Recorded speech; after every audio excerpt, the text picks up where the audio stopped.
Now to results in a closely watched vote in Alabama. According to a projection by the Associated Press, Republicans have chosen former state Supreme Court Chief Justice Roy Moore as their Senate nominee in a December special election against Democrat Doug Jones. They are running to fill the seat vacated by Attorney General Jeff Sessions. Now, this is seen as a loss for President Trump and Senate Majority Leader Mitch McConnell, who both backed Moore's opponent, Luther Strange. There you see the headquarters in Montgomery, Alabama of Judge Moore.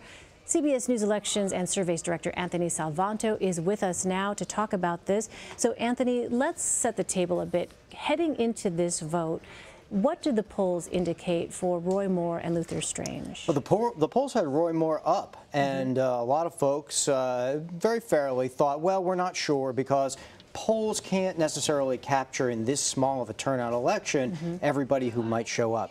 Well, what's materialized tonight is that we get about the turnout that we expected. We get sort of the base of the base.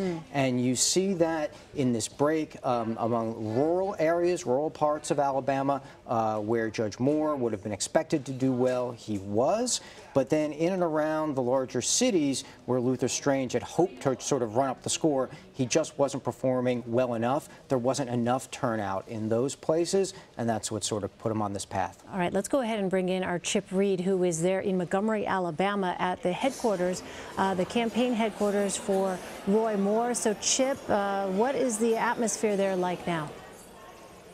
Well, right now it's just kind of an extremely eager anticipation. A lot of very happy people, but they are waiting for Roy Moore to come out here so they can let him know how they feel.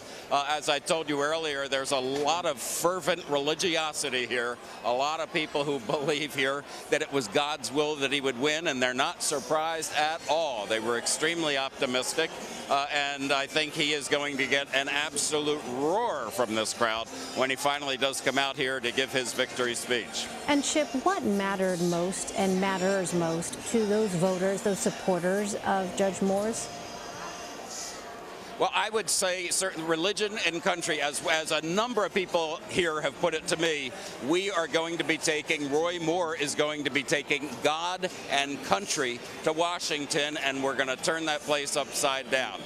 So they believe he is really going to go and make a bit of a sensation in Washington if he wins. Don't forget, he's still got to win against a Democrat. This is a very heavily Republican state. But even President Trump said that he's not sure that Roy Moore can win because he is so controversial. He has such a long history. Removed from the bench twice, once for refusing a court order to remove a statue of the Ten Commandments from the courthouse. There are people who will tell you they believe Roy Moore puts the Bible ahead of the law, and he is a lawyer and a judge, and some people believe that is simply wrong. So it's going to be a controversial and hotly contested election, but this is a very heavily Republican state. President Trump said he is going to come down here and campaign. Even when he was campaigning for Luther Strange, he said if Roy Moore wins, he will come down here and campaign for him. But he said he thinks it's going to be a very tough campaign. It's not going to be a slam dunk win for the Republicans. Chip, help me understand the mindset of those supporters of Roy Moore. Are they also supporters of President Trump? And if so, how do they then reconcile the moving away from the candidate that President Trump himself made a last-minute push to try and boost? Yeah, it's a very good question. They are very much supporters of President Trump for the most part. And I've overheard lots of people talking to each other in the crowd saying, yes, but he said it was a mistake. And they're referring to President Trump saying that it may have been a mistake that he supported Luther Strange. He did it for very practical political reasons. He did it because he thought he would be a more consistent vote on his issues in the Senate. And Roy Moore, there's nothing controllable about him. The president is not going to be able to tell him, I need you to vote with me on this. Roy Moore is going to make up his own mind. And my guess is most of the time he'll be with them. Sometimes he won't. He has already said he would not have supported the bill to repeal and replace Obamacare that was just defeated. And that certainly would have been a strike against him as far as President Trump's concerned. But overall, the people here in this room are big Trump supporters, and they're very relieved now. They certainly forgive him. They've made very clear of that for supporting Luther Strange, and they're ready to move forward with him together to defeat the Democrat and send Roy Moore to Washington. But again, that's not a given. And Chip, as you've been speaking... Excuse me, Republican to Washington, yes. Republican to Washington, that's right. As you've been speaking, I've been told that Luther Strange has in fact conceded. I'm wondering, you mentioned some of the things that matter most to supporters of Roy Moore. What would be his legislative priorities, the focus for him? Would it be on social issues if in fact he does make it to Washington? Yeah, it will be on social issues for the most part. Certainly, abortion is going to be a huge issue from him. Any issue having to do with the separation of church and state, he wants the church to be very much involved with the state. You're going to see a very religious perspective that it's hard to think of anybody in the Senate, at least, who has had that strong a religious perspective in recent times. There might be somebody, but nobody comes to mind for me right now. It's going to be very interesting to watch him, again, if he wins in December against the Democrat. And Chip, what are you hearing about an appearance there by Roy Moore? Are they expecting him any moment, I imagine? I honestly don't know. Nobody really knows. They are being very mysterious about it. It could be in a couple of minutes. It could be in quite a while. We just don't know. All right. We'll continue to watch it along with you. Chip Reid at Roy Moore's election night event in Montgomery, Alabama. Chip, thanks so much. My pleasure. Anthony Salvanto is still here on set with me. And Anthony, let me ask you about this.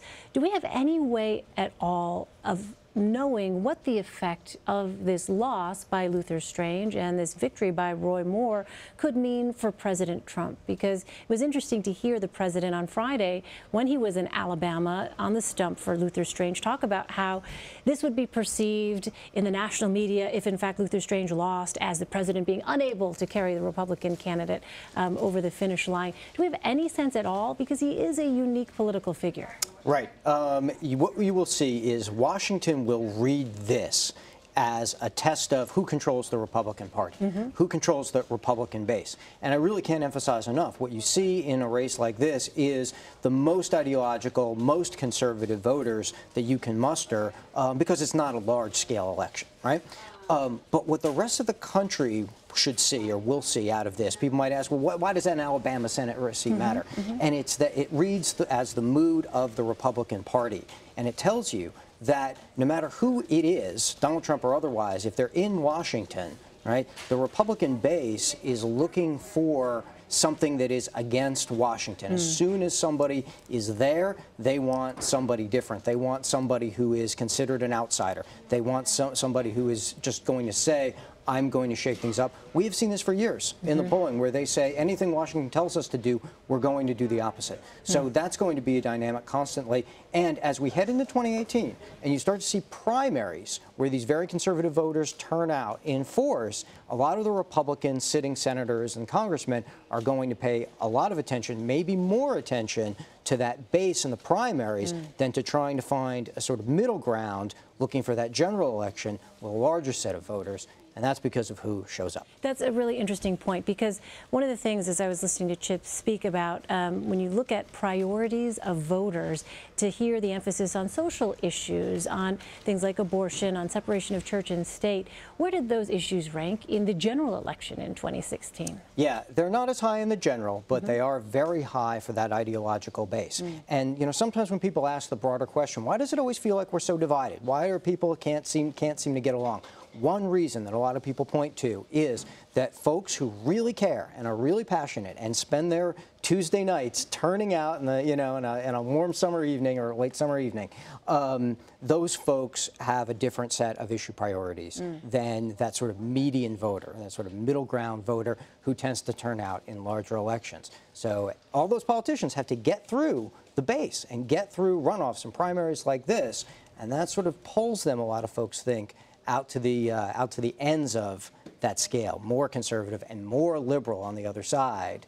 So this has a lot of impact even though we don't pay as much attention to everything until some November a couple of years ago from now. So let me ask you, I mean, the bottom line for people watching right now who aren't in Alabama and, maybe don't follow this stuff as closely, is this a true bellwether of where it is that the Republican Party may be heading? Is this sort of more conservative tilt, as these voters in Alabama have clearly made this choice for a social conservative candidate, an anti-establishment candidate?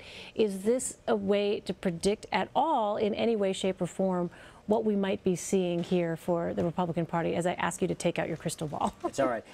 We always say that when there's an election and there's no other election, look, politics abhors a vacuum, right? So everybody gravitates towards this and says, oh, let's read it, let's analyze it, we'll spend 2 weeks analyzing it. Look, special elections rarely predict much of anything beyond who's in the headlines tomorrow, okay?